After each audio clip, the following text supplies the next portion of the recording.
The Benjamin Dixon Show is only possible with listener support. Go to www.thebenjamindixonshow.com to register for our blog and join the Progressive Army. Joining me today is the indomitable, the untouchable, and fabulous Michael Brooks of The Majority Report, The Michael Brooks Show, and Two Dope Boys, right?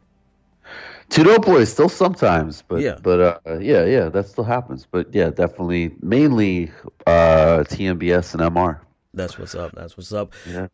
Mike, I was on your show, I guess 2 weeks ago, and I was supposed to have you last week, but it was a bad scheduling thing on my part. So I appreciate you coming on this Friday, pretty much at the last minute. So many things happening in the world. I'm going to try to get all of them in. We're going to try to cover the entire world in about 20 minutes, 25 minutes. Well, you know that I'm the man for that. Absolutely. All right. Let's start with Syria. You and I have, I don't even want to use the word reasonable, because sometimes the appearance of being reasonable is in itself unreasonable. But I think you and I, we see eye to eye on a couple of key things in Syria. And before I start these conversations, I like to give the caveat that, the things that we say do not have there's no direct one-to-one correlation between something that we say and what happens in Syria, right? We leftist commentators, I think we're trying to hash out what it is to be leftist more than it is trying to determine policy. Or clearly, we're not determining the U.S.'s policy on Syria. So, I like to put it in context, because I think some people have delusions of grandeur with regard to what we say or what we don't say, and try to hold that to us. And I think it's important for us to discuss these things, and tell me if you agree or disagree. It's important for us to discuss these things, not only in terms of the human crisis, but also in terms of what we believe as leftists. And you and I see eye to eye on Syria, but there's a large and growing group of people on the left who, vehemently disagree with us. What are your thoughts? Yeah, I think you really nailed a lot of the dynamics there. The difference, and we're trying to gear up for power, right, and set a plan for how we would actually govern and do policy. And actually, I'm somebody who thinks that there's been a lot of progress made in terms of even what, centrist characters and politicians have to say in terms of things like Medicare for all, postal banking, and even to some extent, policing and broader racial equity issues and some environmental issues. There's actually very little on kind of global policy and world order. So I actually do want to see a lot more of that. Right. Now, the second thing I'd say is that I don't think substantively, there's a massive amount of daylight in the sense that I oppose military intervention in Syria. Right. I support continuing to back the Kurdish forces that we've backed for a variety of reasons, which maybe we can get into later if you want. But, yeah, sure. I'm somebody who you don't have to convince me about Salafist groups or the Gulf. Or U.S. foreign policy in general, but the part that has really, there's two things that become really ridiculous and a problem. And one is this need to have a counter narrative, a counter mythology that, almost, and people, they walk the line, but there's insinuations that, Assad is, some type of anti-imperialist struggling. It's just a demented view. As I said, he's an inherited wealth trust fund baby who presides over a state that has, by the way, going back to the 80s, his father put down rebellions and killed thousands of people in certain parts of the country. So it's just a historical misunderstanding. And I think it's very important to recognize that we can, make some of those calls that are, that might feel like you feel the ambiguity of it. Like it's right from our perspective to call out our policy. It's right to oppose further intervention there. And it actually would have been right several years ago to not even necessarily demand that he go, even though he absolutely is a criminal and a butcher, but to figure out a real pragmatic process that might have brought different stakeholders to the table. And I emphasize might.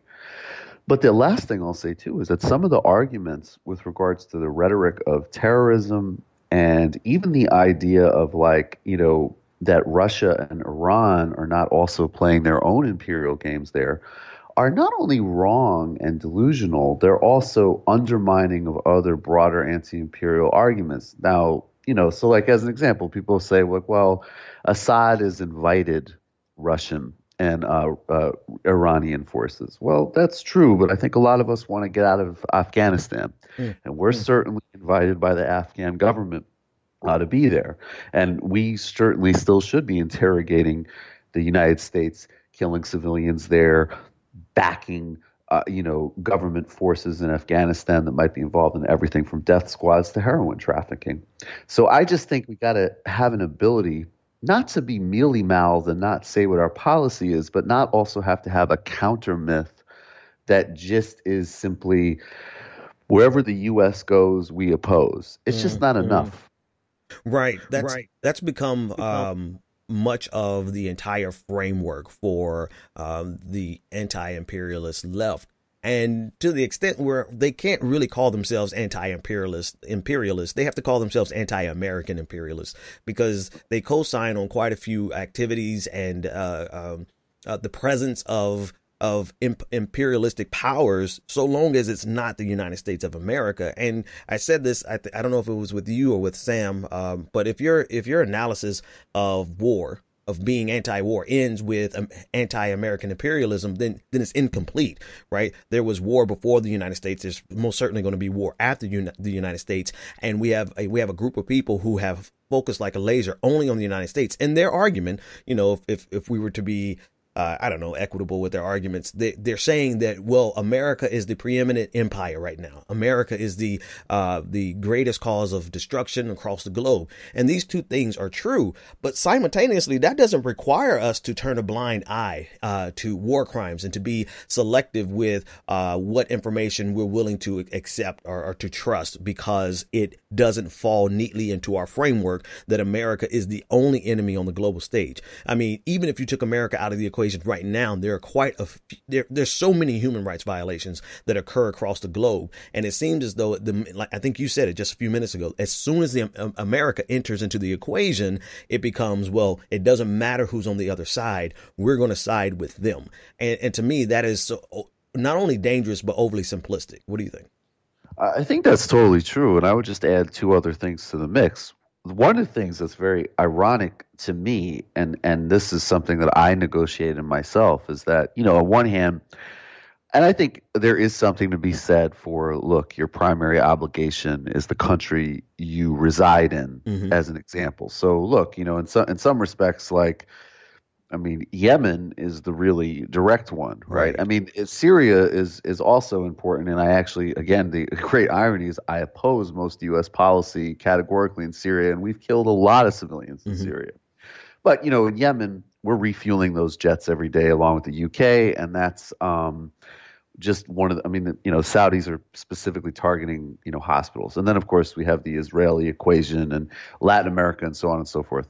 So I think that, so I guess my point being, though, is that I take things like rights, dignity, self-determination, anti-imperialism very, very seriously. Those are kind of the core block of where I'm coming from. Right. On the other hand, I also am trying, or not necessarily on the other hand, actually, I wouldn't pivot in opposition like that. But I also think it's important to present, particularly when you kind of get to some of these global issues, try to get into some of the nitty gritty of, even as an example, like, you know, Russia and Iran. They're both absolutely committing crimes in Syria, but I also would say that the Iranian objectives and Iranian role is a lot more defensible, and there's a lot more overlap. And, you know, and not, again, Iran is also absolutely committing crimes, but I'm saying we can get into the intricacies, but the problem is that if you want to get into the intricacies, then it's sort of like the reverse. Then you got to get into the intricacies of where, you know, the United States has played a beneficial role, like with the Kurds, as an example. The last thing I would say is it also just isn't anticipatory, because that's the world as it is. But if you wanted to understand, a lot of sub-Saharan Africa as an example, absolutely, there's, I mean, actually massive French colonial legacy that still is very alive today. Right. And there certainly is U.S. corporate exploitation and interest in Exxon and Nigeria and all of this. But you'd really have to understand what China's doing there Yeah. if you want to understand modern imperialism Right. and extraction. So it's also just not like we're entering a world where that kind of like the United States is just preeminent is not going to be the reality anymore. Right. And unfortunately, it doesn't mean that it's going to be a more balanced, more human dignity centered world. It's just going to mean there's more competition to exploit. Yeah, man. So that's the critical thing, right? We are at a turning point, both in terms of economics. It's arguable in terms of military might. There's probably a long way to go before we cross that threshold. But we are, in terms of influence, spheres of influence, regional hegemony. I mean, we're really getting to a point where the United States is not the preeminent power across the globe as it was at one time. And so it doesn't mean, though, that the absence of American imperialism is going to bring us that utopia or anything remotely close to it, right? So I don't have to be hyperbolic with it. I'm just saying we may stay in the same status quo of constant war across the globe because empire is empire, whether it's wielded by the United States or whether it's wielded by China. And I think that's something that's critically missed in this conversation. But with regard to Syria, more specifically, there's a red line, if I could be so coy to use that. There's a red line that I think that we have to draw as leftists. That we don't side with monsters. There's no need to side with someone, even if you feel like America is the number one enemy on the globe. And I agree with you if you examine the country that you're living in first and foremost. Dr. King said as much, and I believe in that. But if that's your position looking out into the international sphere, then you simultaneously cannot side with monsters, side with war criminals simply to oppose the United States of America. And I think it's important because while our conversation and conversations like these are not at the point where they can influence policy yet, we need to get there. But we still need to be able to shape our ideology, what it means to be a leftist, such that we are not allowing it to enter into the broader body politic of the left, that we are okay with what people like Assad are doing just because they're on the opposite side of the United States. I agree with that completely. And I also think that it's a certain maturity, I guess, that I would just argue is actually would be extremely helpful in establishing a left, truly dignity, anti-imperial foreign policy. And that would just be that. So I oppose U.S. action in Syria. And the reason I keep reiterating that is because I don't need to come up with a bullshit counter narrative to justify that. I am highly confident that Assad has used chemical weapons. I don't buy a lot of the conspiracy theories on that. I think people who, when it came to the Bush administration's lies about Iraq, the UN was sacrosanct. Now the closest we have to objective reporting on this is from the UN. They dismiss it out of hand. Right. They take Russian and Iranian propaganda seriously, which I don't, just as I don't take U.S. propaganda seriously. I know that even with ISIS there in the playing field, and even with these Salafi groups, some of which are absolutely genocidal, no doubt, Assad has the highest body count. Even if you took out chemical weapons out of the equation, his regime has hammered and pounded with Russian air support. I think on Jeremy Scahill's broadcast about a year ago, he had a human rights expert on who said that one particular Russian bombing campaign meant that the first time in the modern era that Russia had actually exceeded the United States in a civilian death toll. Wow. And that's actually including, Chechnya, which the Russians also did in the 90s, which was a tremendous, a horrific bloodbath. Wow. So I'm just saying that,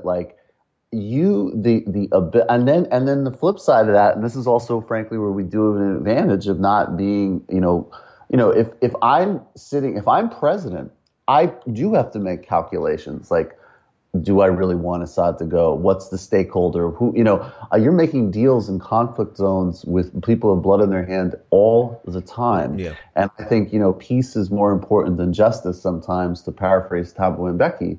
But that being said, outside of it, we can say we don't need to come up with any of this mythology to justify opposition. Right. And then we can look for who can we have solidarity with? Well, the Syrian left was violently oppressed by the Assad regime. And then we have the Kurds, which people shouldn't romanticize and overinflate, but they are worthy of support and solidarity, no question, both because of their historical oppression and because they're doing some very genuinely, interesting and worthwhile and important political experimentation, and they're a solid force against ISIS. Yeah. So, we have the ability to start building those solidarities and frameworks, and no counter justification narrative aided by propaganda of foreign, of other governments is required. Right. It is easy to romanticize the Kurds, by the way. I have to catch myself from buying into even their propaganda. But anyway, because everybody has it. Like, let's just be real. Everybody puts their propaganda out there, and they have some impressive stuff around their fighting forces. But to underscore what you're saying, though, and we're going to shift gears and talk about some domestic stuff here in a minute. But to underscore what you're saying, or to reiterate what you're saying, it has become insufficient to a very large and growing group of leftists for us to simply be, or most importantly, we are anti-interventionist. We are anti-regime change. The worst thing that we could do in this situation as the United States, and we're talking about the government at this point, the people who can actually implement it, the worst thing that we could do would be to overthrow Assad without any regard to what happens next, right? But that's insufficient for a large group of people on the left. And we have gotten to the point where now that if you even speak of Assad's war crimes, then you are considered an imperialist. And so to me, that is where the red line has to be in terms of leftism and being a progressive, or whatever we're calling ourselves these days. Because at what point do we co-sign and say, you know what, we'll turn a blind eye to this person's war crimes simply so that we can oppose the possibility of regime change, when in actuality, that's almost becoming a straw man argument? Because 2013, we had an opportunity. Obama had an opportunity vis-a-vis the first known chemical attack during the Civil War. 2017, Trump had an opportunity. 2018, Trump had an opportunity, and no regime change, not even an increase in terms of our presence, our footprint that's already there.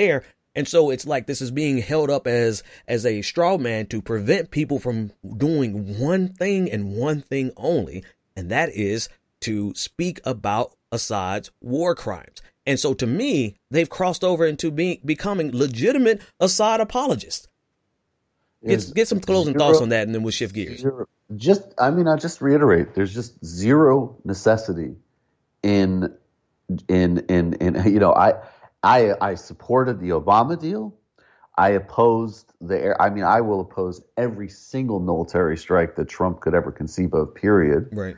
And at the same time, it was never required of me to soft pedal. And I want to be fair here too, because I think that what happens is that it's soft pedaled basically, and then it gets translated. Like the real silliness shows up in kind of like social media discourse. But I would say that, look,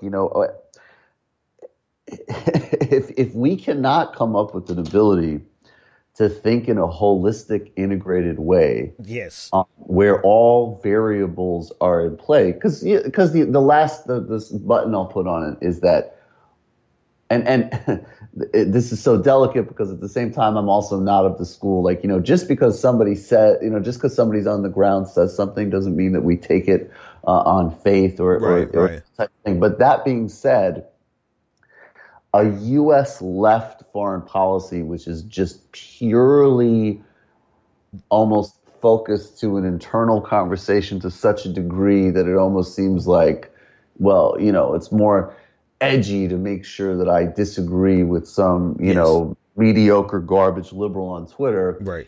And then the real how do we oppose U.S., Saudi, UAE imperialism, oppose Russian parochial imperialism, oppose areas where Iran and Israel have engaged in illegal bombings and war crimes, oppose Assad as a guy who should totally be in prison for his countless murders, and then look for our points of solidarity. It's going to require a thought process. And now if you just want to say, look, I think the most important thing is to just oppose the United States war machine, and that's my, primary thing, whatever. I don't even have a problem with that. I would just say, then just focus on that. Don't feed into the nonsense counter narrative. Right. Because even it's so funny, even on these narrow technical things, it's like, people are so obsessed. It's like, well, if Russia hacked the election, we would need to go to war with, if what I'm saying is, I think Assad used chemical weapons, and I don't think we should bomb Syria. Are you actually suggesting that if your big whole counter narrative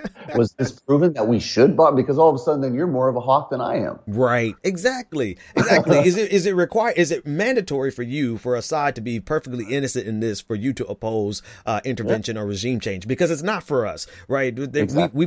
We've made bedfellows with far worse criminals than Assad, and I mean we've actually put people in power with more blood on their hands. I don't know, but if he keeps going, he may he'll get up there. He'll trump the ball. He's doing well. He's on his way up to the top. But you pointed something out, and I keep trying to get off this conversation, but I think this is the last piece, and we'll shift gears to some domestic stuff. If we're going to have a legitimate alternative to centrism, to neoconservatism, and particularly on foreign policy, then we have to have a coherent ideology on the left that doesn't simply rest on anti-American imperialism. Because if all you can say is, just destroy America's empire, then there's no way that your idea will ever get enough power to actually affect the very things that you think you're fighting for. That's my thought. I agree.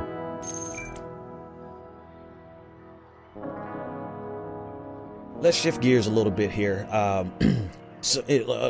hard shift. Let's talk about stuff that really doesn't matter, but it's just fun to watch. Alex Jones versus Ben-Shapiro, Tomi-Lahren versus Candace-Owen. It seems to be a fight over on the right in terms of who's going to be on the top of the mountain, and it's centered around Kanye West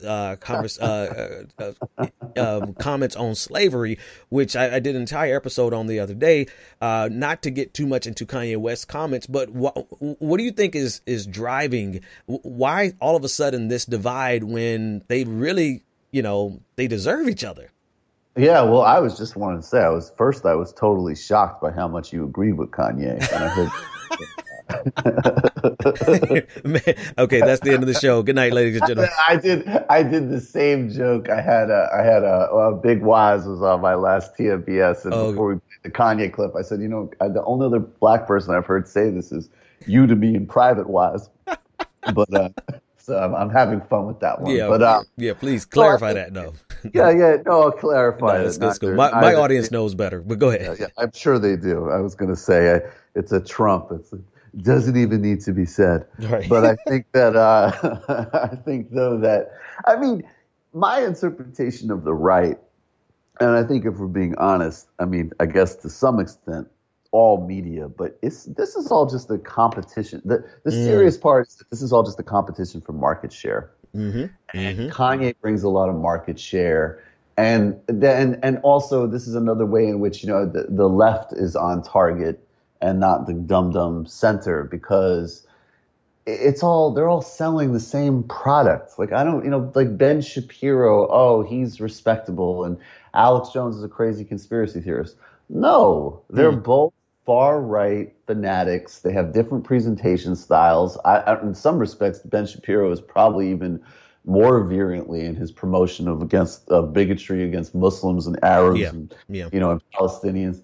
And I don't even know. Tomi, I got to be honest with you. I said I would talk about. I don't even know what the beef between Tomi and Candace. I make it my business to not know anything about Tomi. And Candace, again, let's just be honest. It is the easy,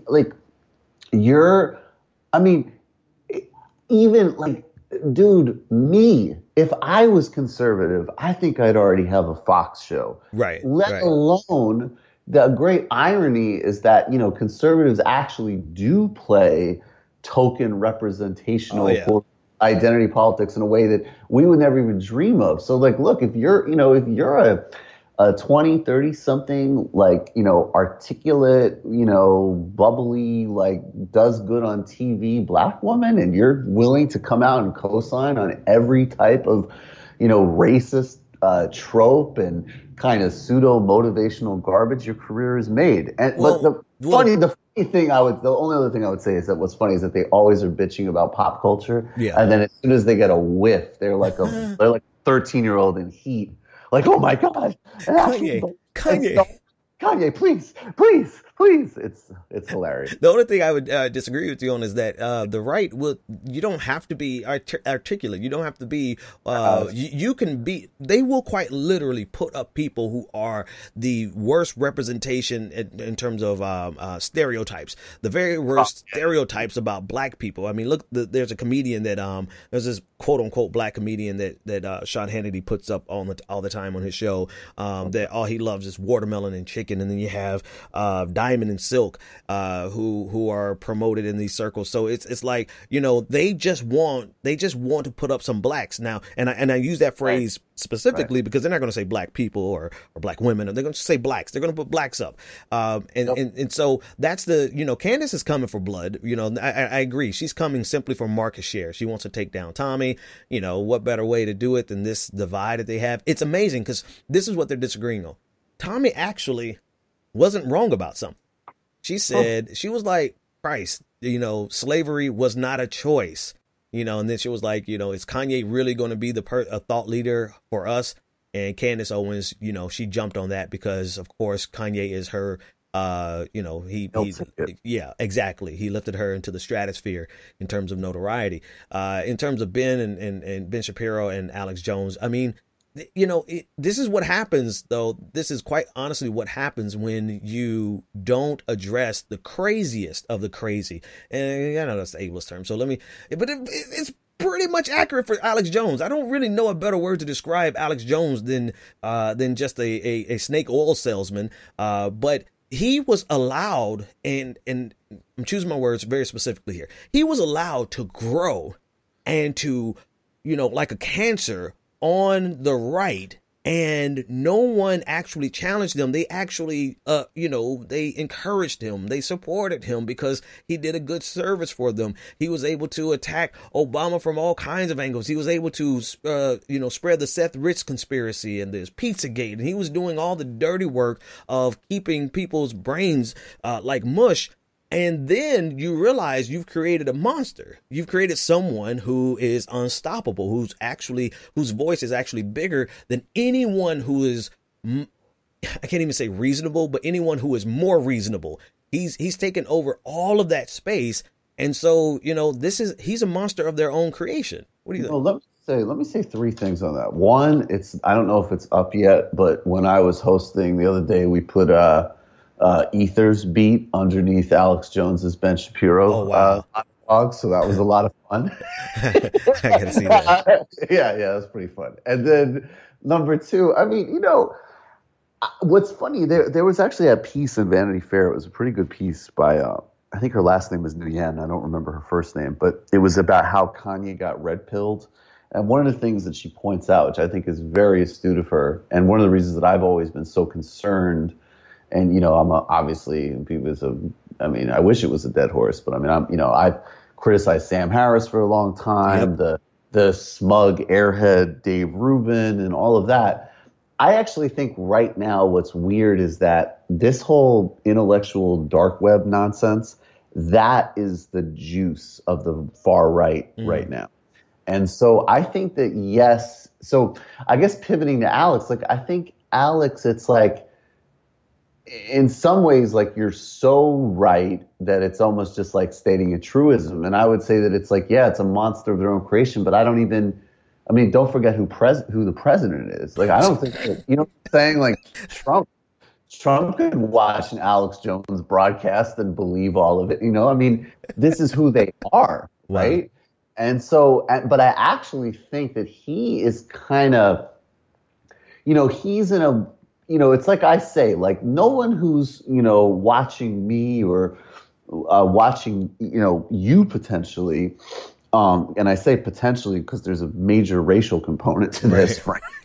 is that, they're not going to say, oh, Alex Jones made a great point, or, I was really persuaded by this, Hannity segment of whatever. But that whole zone of, hey, I'm just trying to have a free speech conversation, man. Okay. And it's very interesting because it appeals to narcissistic, wounded men, most of whom are white, but, they could be black. And there's a few in there, yeah. Yeah, I mean, there's Kanye. So I think it's particularly dangerous if you're a wounded narcissist with delusions of grandeur and you actually do have some talent. Ooh, okay. Dangerous situation. Okay. So let me make sure I'm hearing your argument right, and I think I do, and I think the audience heard it, but I just want to reiterate it. You're saying that the Alex Jones, as big as he is, he's still not as dangerous as the contingency that's coming up, right? The pseudo intellectual conservative, right? Because they what it is. It's like you said Sean Hannity. It's like Tucker Carlson versus Sean Hannity. Exactly. Or Tucker Carlson versus Rush Limbaugh, for that matter. Like Tucker Carlson literally passes off neo-Nazi talking points on his show almost on a regular basis, and everybody just accepts it because it's presented in such a gentlemanly fashion, for lack of a better word right now. Well, not only that, but also that and actually Tucker in some ways is even more insidious because Tucker occasionally will actually do a segment where he'll talk about real things that are actually happening, like wage stagnation. But these people are, they play into memes and feelings, like they can get a certain type of person who doesn't necessarily have to be that way into a rabbit hole pretty quickly. I think anybody, like, the thing is like, anybody who sits down and watched Alex Jones and was like, this seems like a really honest, balanced person. I would like to buy his supplements because he has my best interest in mind. Whoever that person is not like they're there, man. Yeah, a lot of them are there, and God bless, but I don't know much we can do about them. Okay. God bless it. This is where atheists will start praying, right? God bless them, because you know what I mean. That's. I'm an agnostic. I'm in radical doubt at all times. But it makes sense. Like if anything would bring somebody to God, it would be meeting someone who takes Alex Jones seriously. At that point, it's time for it's time for everyone to get on their knees and or pray for an asteroid, right? It's over. Yeah, right. Exactly. You said something that should take us into the third conversation really well. You're talking about men who are, you described it a certain way, and it escapes me right now. But there's these the man who drove the van in Canada and killed all those people who self-described as an incel, involuntary celibate. And then there have been some articles that have come out arguing whether or not we should have a redistribution of sex, and the Ross was a Doubt That piece in the New York Times. That was the title of his article. He was actually arguing something else underneath.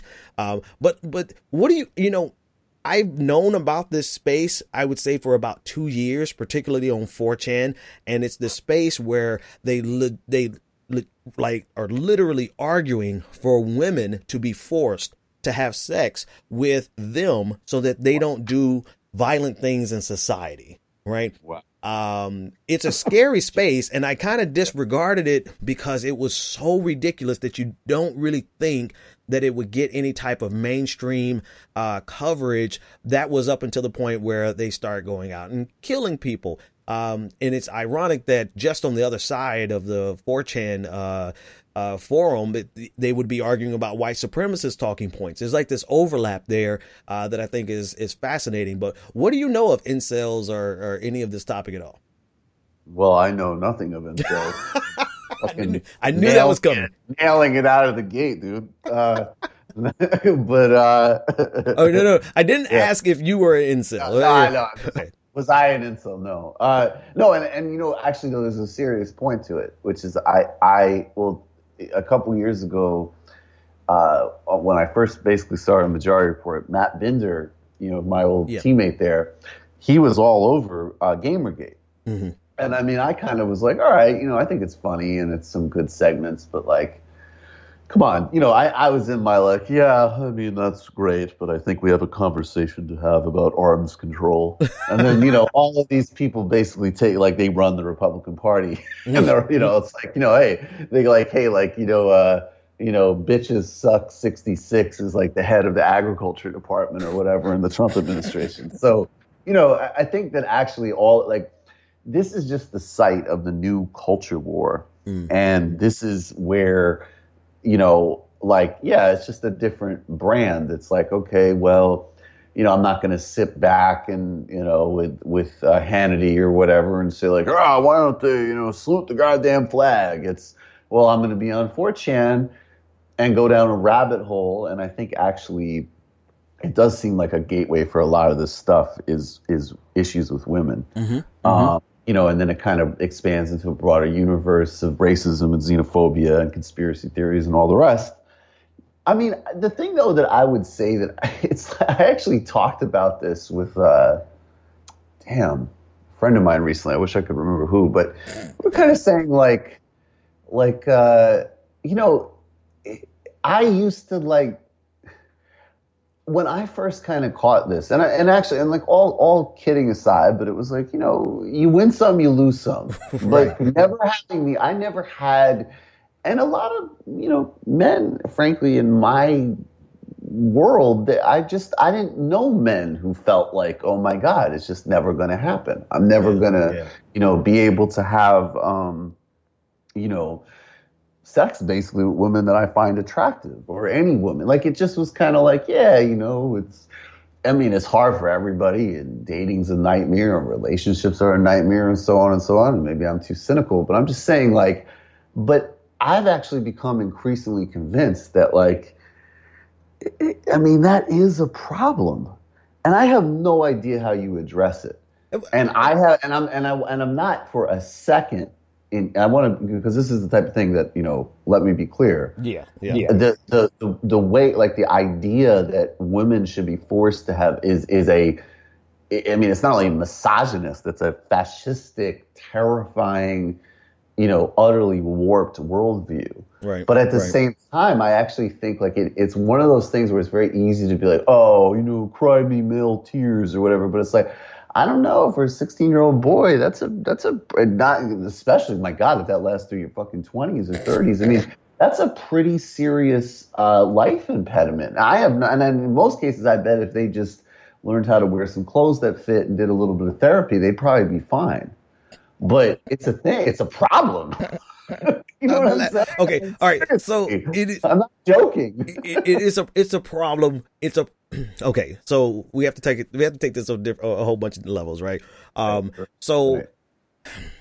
Anyone who wants to have sex and can't have sex, that is extremely frustrating. But there is an actual involuntary celibate community of people. Think about people who are disabled, who have to live in many cases. And when I mentioned it on Twitter this morning, one of the first responses was that individual who said they've been like that most of their life because they've been disabled their entire life. So there is a legitimate thing but they're not going out to kill people, right? And so when you think about all these able-bodied people who are simply in a place where they're either, before I go there, I have to pause and pivot. When you go to these forums on 4chan, you notice that what these guys really believe is in and of itself a disqualifier, right? How they view women, how they actually feel towards women, their hatred of women. I mean, even if a person thought that you were attractive, as soon as a woman or whoever thought you were attractive, as soon as they hear you open up your mouth, of course you're not going to get any from them because you hate them. You legitimately hate all that they are. Right. That is the funniest.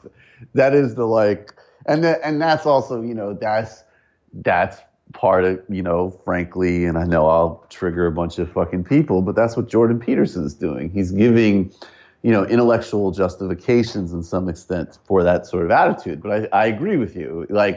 You could, you could find some guy who could probably be, perfectly like, whatever, in the game, competitive as it were.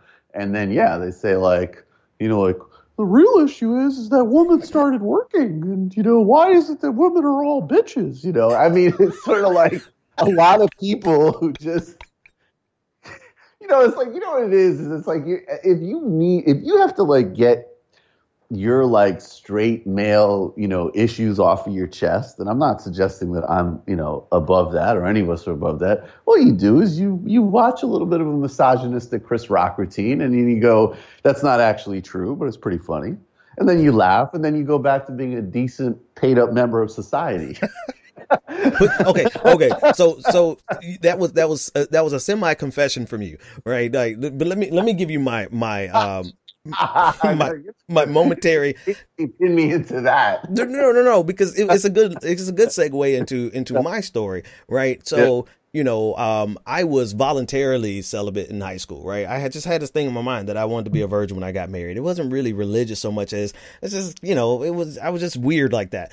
And then you were one of those sexist high school kids who was like, you didn't hate women, but you were just like, oh, you. Oh, no. I loved women. I mean, I actually, and the women loved me. It was like, some of the problems I had in high school was just, I just wasn't having sex with the girls who wanted me to have sex with them. Right. So it's like kind of a weird opposite kind of thing. But when I got into college, that's why I was like, oh, hell no, I'm not waiting till I get married. I was like, hey, let's do this.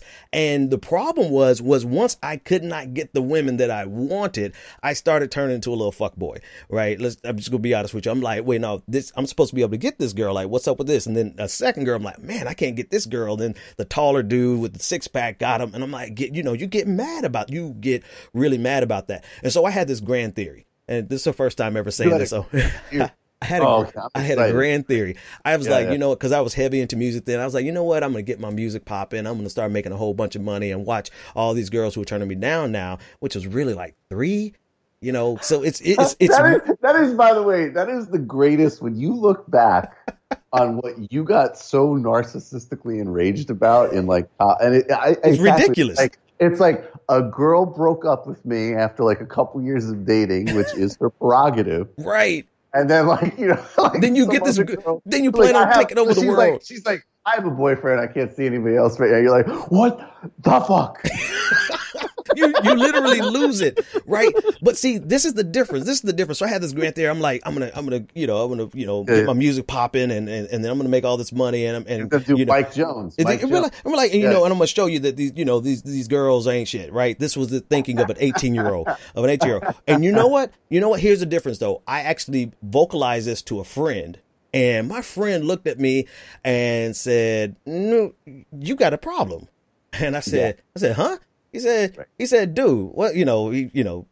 Another word." But anyway, he said, "Dude, what are you even thinking about?" And that was the whole conversation. That was it. But his reaction to me was enough to snap me out of it and realize, okay, those 3 girls turned me down, but I don't have to attack women because 3 women turned me down. And then I started thinking about it. I'm like, wait a minute, Ben, there's all these other women. There's like literally 2 women who are upset with me right now because I won't go out with them. Like there's this weird thing of they're spoiled. That's what it is. Because around all these guys, there are probably women who would be with them if, number one, they just weren't hateful towards women. And number 2, if they actually would look and see and not be so concerned about what they can't get. Right. So that's a part of this equation, too. I wonder. I mean, I think that is a part of this equation, but I really, and I'm speculating, but I just think that some of these guys, from what I've read,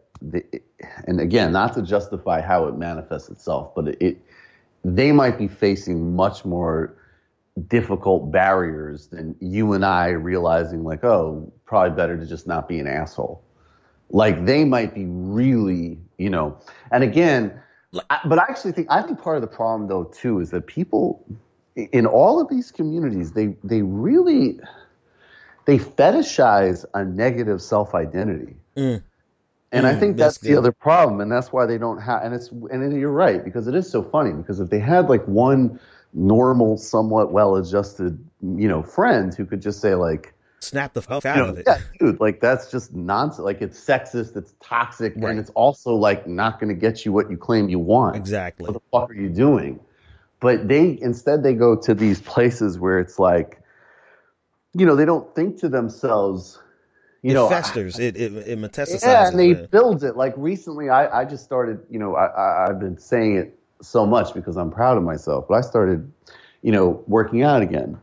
Seriously. Word. And like, whatever. I have fast metabolism, so it doesn't really show up one way or another. But I guess the point I'm making is that I could have fetishized. It's not as toxic, but I could be like, oh yeah, I don't work out. I don't, like I could, you could build your identities around all these like things, and it's like, well, why would you? Right. Like, but they do. And there must be some sense of comfort or solidarity or something. But here's the thing, and it is the solidarity. I'm trying to figure it out. It is the solidarity, right? It is, misery loves company, right? It's quite literally probably the core of this. I don't know. We'd have to study that, but I do think that yes, you can observe enough to be like, if you're able, but paradoxically, put people.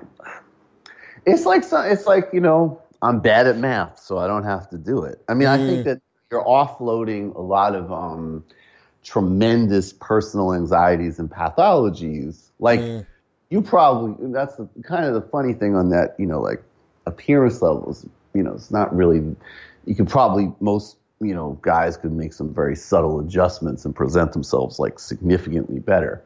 But if you have like an actual profound social phobia and an entitlement complex and rage built up around it, then I don't like and that's what I mean, right? It's a mental health issue that burgeons into a resentment community that expands into politics. And this is when we start getting into like reading Sartre's essay on anti-Semitism and being like, fascism has always been mediocre people looking for an identity to build and magnify themselves around because they don't have really anything all that special to offer, but they desperately want that.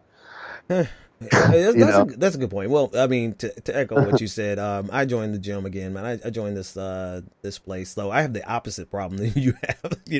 Like I have super slow metabolism, and so I joined, and I just, obviously I'm married, so I'm not joining to get the girls, to get the ladies, but there are some things that I think that this conversation about incels and this most recent conversation, I think is really leaving out, because it absolutely has, a lot of the reason that they have this outlook about themselves is that they're just being fed regularly this negative self-identity as a power kind of thing, right? They look at it. That's exactly.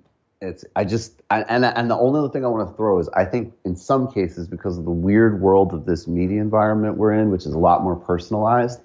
I got a message the other day, which is one of the most proud things I've ever got. This dude was just like, yo, if I didn't find you and you weren't like, you weren't like a funny, like relatable guy. He's like, and I became a fan of, your work and got into like broader left politics. He's like, I'm sure I'd be like a Jordan Peterson lobster guy. Wow. And all he was looking for, and that, I guess what I'm trying to say is that it's fun. It's like the opposite of politics. In politics, I'm all about like, just get that fucking base out, man. Like, don't worry about all this. But in our media space, I am interested. What is that 10% that, they're not really pathological, but they might just get roped into this garbage if nothing, because all I'm saying is I just think presentationally, if you're, let's not even get to the extreme. They haven't even gone down that totally toxic road yet. But you're a confused 16-year-old whatever guy. And on one hand, it's all like, well, it's actually really noble to play video games. And, girls that don't suck your dick should be in jail.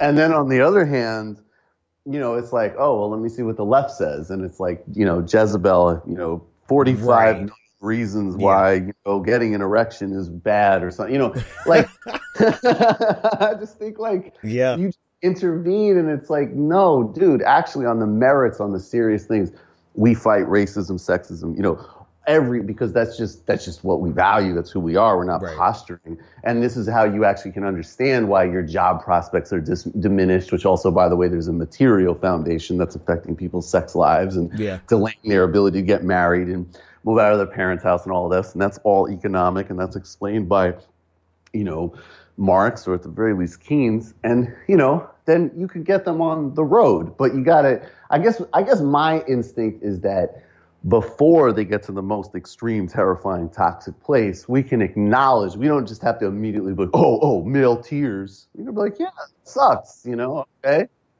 Go to the gym. Become a communist and go to the gym. That's my advice. I want to be for them what my friend was for me. Yeah. And just be like, hey, what the hell is wrong with you? It makes absolutely no sense. You've been rejected by, I don't care if you've been rejected by every single woman. There is there is a wonderful world out there of opportunity for you to be first and foremost, for you to be a decent human being.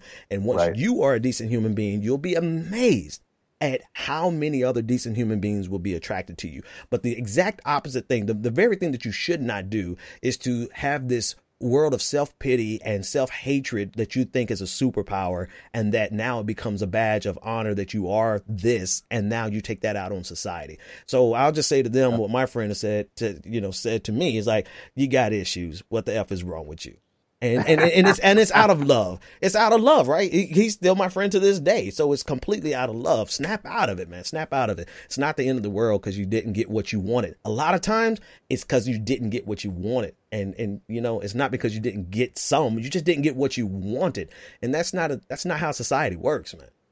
Well, it's also that is where the part that I do wonder, and I don't normally attack things from this perspective in my analysis, but it's like, and I'm not directly equating those experiences, but I do wonder, like, you're a black man in America. I grew up without money. So on just a very, very basic, simplistic level, the idea that, like, sometimes things happen you don't want.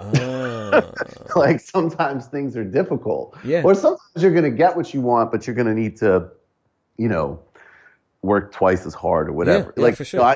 That is a whole other dynamic of, like, I guess if every single thing has been handed to you, then of course you're going to be enraged by the first no. It's like a baby. No. Well, no. Why the fuck are you saying no? The world is me and I'm the world, and wherever I go, I want. I mean, right?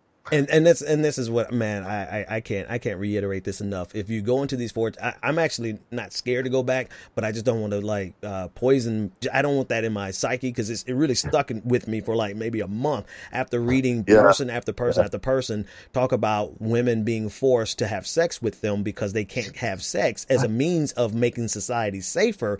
And I'm like, this is a problem. Yes, it is. But I don't think they see at the core of the problem is what they believe.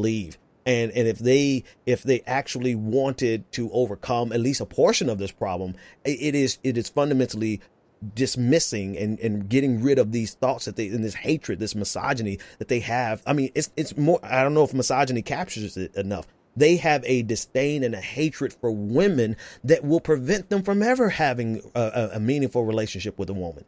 And be a danger to society. Simultaneously. And that's also where I just love talking with you, and I appreciate your honesty so much. And I just want to say the last thing that I just do want to tie into this, and I don't know why I keep going for these like digs against my fellow leftists, but I just think we all need to stay on point. This is also where, I'm not going to relitigate all of this. I was open in who I supported in the general election and how I felt about all of that, whatever. But I just want to say that this is why, criticize. I have so many things to criticize Barack Obama about on a policy basis. I mean, in everybody, drones, Wall Street, blah, blah, blah, the usual vast litany of things. And I've made the case that it's still different and better and distinct. I prefer diversity capitalism over white supremacist capitalism. I don't think that that's a hard choice. But that being said, in addition to that, the role of the president is a cultural role that filters down into the culture. And when you have a guy who embodies all of the toxicity and entitlement and every type of ism you could name, but certainly specific to women with regards to this conversation. And you have, even if they're not conscious of it, on some level, and I'm sorry, this is a very normie statement, but your average 14-year-old young man who looked up, and maybe he was isolated and racist and he believed all sorts of whatever, but he still saw Barack Obama and knew that he was the president, and on some subtle level, I really am convinced, could see that, like, you know, this guy knows how to carry himself. This guy's honorable. This guy respects his family. I mean, you know, I totally distinguish between my very rigorous political critiques and Barack Obama as a man and as a leader, and these qualities that he had that are just undeniably positive qualities. That filters into culture. And Trump, being one of the worst people on earth, filters into culture. Yeah. And this is another reason why these roles, as much as we want to be the serious people, and I agree, you know, look, let's talk about policy. Don't throw me, you know, I got sick of it. I'd say, hey, I want to talk about, you know, Obama's drones in Yemen. Well, hey, this is a picture of Obama walking Bo. Well, okay, fuck you. I want to talk about policy. But that being said, on the other extreme, we cannot pretend that cultural functionality doesn't matter and it doesn't filter down. And that, between Obama and Trump, is a different solar system of what gets filtered into the culture, and it's incredibly toxic and dangerous. And it can't be it can't be overemphasized. That is a very significant factor in all of this, and everything that we see happening from Charlottesville to Noonan, Georgia, to the recent killings in Canada. Hey, Michael, thanks, man. Yep. We went. I kept you like half an hour longer than I told you. It's always my pleasure. It's always my pleasure. I look forward to talking with you soon and getting out to Atlanta soon. Hey, we'd love to have you back down here. Take care, brother. Be well. Talk to you soon. That's all the time we have for today. Thanks so much for hanging out with me. Have a great weekend, everyone. We'll see you Monday. The Benjamin Dixon Show is only possible with listener support.